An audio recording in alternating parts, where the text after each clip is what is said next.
Moj brat je trenutno v Ukrajini, kar pomeni, da jaz od njega dobim en kup stvari, ki jih lahko jem, pa ne vem, kaj jem. Zato bomo danes te stvari sprobali. Smile. 3 haj in nekako.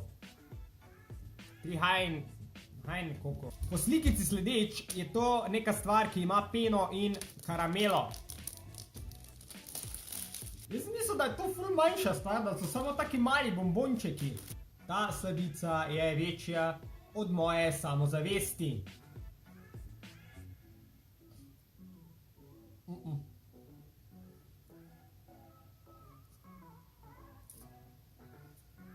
V bistvu je sam en kup cukra, ampak je narejen na tak način, da ga dejansko lahko grizeš. Tako da bi kruh jedel iz cukra. Tako malo testo je. 6 jih je, bogdo. A veš tisto, ko te cuker prime?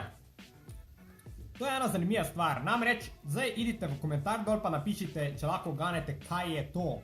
Brez da preberete se, ja, ne valjda, ker piše, ne? Ker piše, kaj je to.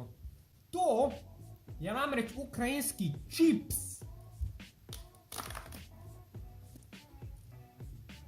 Oni čips pakirajo v ploščice. To je čips. In veste, kakšnega okusa je ta čips? Pečena kokoš. Okus tega čipsa je pečen piščanec.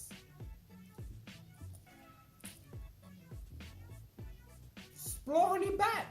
Neki taki okus ima kot nekaj, kaj je ful dobro, ampak če tega poješ tak 15 kosov, veš, da tvoj želodec ne bo zadovoljen s tvojimi odločitvami v življenju. Tako vegeta na palci, ukrajinski čips, prepoznate po njegovih ravnih robovih, štirikotne oblike in po okusu pečenega piščanca. Ok, zdaj pa glavna atrakcija. Dojenček. Tu gor piše Timijev sok. Timijev sok. Timijev sok. To je Timi.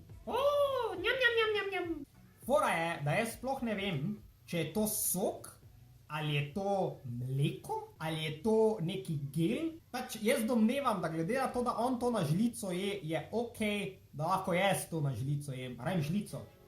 Sploh ne vem, če bi jaz to mogel v hladilniki shranjevati, ker ugibajte kaj, nisem. To je definitivno pokvarjeno. Damn, škoda. Ja, tega ne bomo mi pili. Čakaj, lahko sam preverim, kak zgleda.